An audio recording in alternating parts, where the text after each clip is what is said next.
Welcome to the Learning Pines YouTube. We hope this video helps. You start by preparing your environment. Back up the world and confirm the Minecraft version and continuity mod match. Install the required loader, fabric, or forge, and place the continuity. Jar into the /mods folder. This avoids runtime mismatches.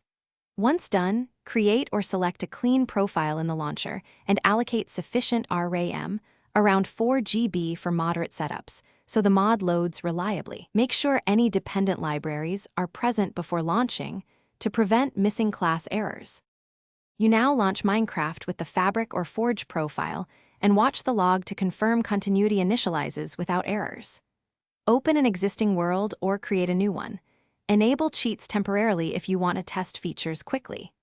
Once in-game, access the mod menu or the config file to adjust continuity-specific options like block behavior, range, and compatibility toggles. These settings control how continuity interacts with other mods and can fix common conflicts.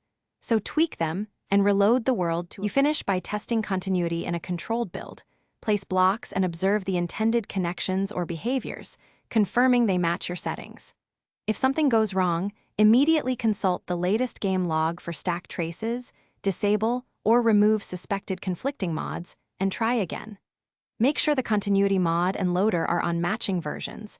Updating both often resolves compatibility bugs. Finally, keep your backups and iterate. Small tests and incremental changes prevent major world corruption. Thanks for watching. Consider subscribing if we helped you.